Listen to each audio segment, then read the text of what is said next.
Grab nga, ay kasama ko nga ang buong mapagmahal family at kami nga ay nagkaayaan na magpunta nga dito sa SNR. Pero din kasi na to ay nagbukas nga yung bagong open naming original Okoy King sa Jumbo General Dolores. Kaya naman isinabay na nga namin yung pagdaan dito sa SNR. Bali, pagpasok nga namin dito ay pinamember ko na nga si nanay dahil ngayon pa lang ang unang beses namin na mamimili dito na magkakasama. 100 lang naman ang bayad sa pagpamember at 1 year na yun kapag gusto mong i-renew. Ba, sobrang saya na namin yung mga oras na to kasi first time lang talaga makapasok ni tatay, ni Ditchi at saka ni H2 dito. Ito naman si nanay ko, parang pangalawang beses niya na makapasok dito kasi nung una nakisabay nga siya. Sobrang saya nga namin yung mga oras na to kahit wala pa kami nabibili. At least naranasan namin kung gaano pala kalamig dito sa SNR. Naksyota.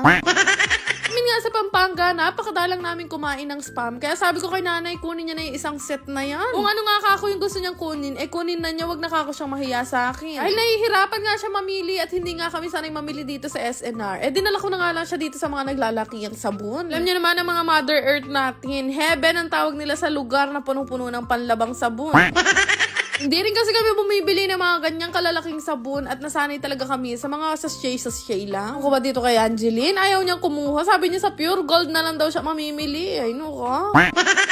Ayaw talaga nilang dumampot at kumuha ng mga pagkain. Kaya ako naman na nagdesisyon ng mga bibilhin nila. Habang naglalakad nga kami dito sa loob ng SNR, nagkikwentuhan nga kami dito sa Angeline Mapagmahal. Sabi ko nga sa kanya, dati namimili lang kami sa palengke, tapos nag-upgrade ng Pure Gold, naging SM, ngayon nasa SNR na kami. Thank you, Lord. Hindi din kasi tinatanong sa akin ni nanay kung ano daw kaya ang pakiramdam na namimili sa SNR kagaya ng mga napapanood niya. Inin man natin o hindi, kasi ang mindset natin kapag ka sa SNR namimili, syempre mayayaman. Nga nitong mga kapatid ko, bago nga yan kumuha ng mga pagkain, titingnan muna nila yung presyo.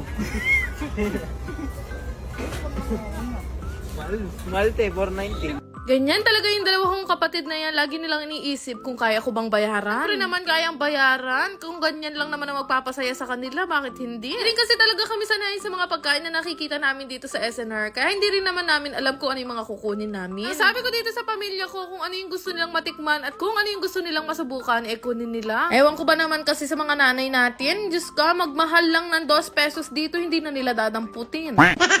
Alam nyo ba, ito talaga yung isa sa malaking bagay na pinagpapasalamat ko talaga sa Diyos. Kasi kung dati habang namimili nga kami, kinukumpute pa talaga ni nanay yung mga pinamimili niya. Siyempre, kapag kakasama ako nag-grocery, bawal pa kami dumampot magkakapatid ng mga pagkain na gusto namin. Tuwing mamimili tong si nanay at si tatay, naka-budget lang talaga yung dala naming pera. Thank you Lord po talaga, kasi ito yung isa sa mga bagay na gusto ko talaga maparanas kila nanay at tatay. Para sa iba, ay simpleng bagay nga lang ito. Pero para sa aming pamilya, napakalaking biyaya na nito sa amin. Ano ba guys, ang advantage kasi kapag ka lumaki ka sa hirap, yun yung marunong ka appreciate ng mga biyaya, maliit man o malaki, at madali kang makontento. Ate, siguro ganito ako ka-grateful kasi napakarami ko talagang napagdaan ng hirap nung bata pa lang ako. Pero alam siguro ni Lord na lahat talaga ng pinagpe-pray ko para talaga sa pamilya ko. Alam nyo ba guys, sobrang thankful talaga ako ngayon dahil napaparanas ko na sa kanila ngayon yung mga bagay na pinagdarasal ko lang noon. Actually guys, hindi rin karamihan itong mga pinagbibili namin dahil hindi nga kami masyadong familiar sa mga pagkain nila dito. Ay di bale, sabi ko sa kanila, every 2 weeks ko silang dadalhin dito na makilala nila ang mga pagkain ng Amerikano. Chares!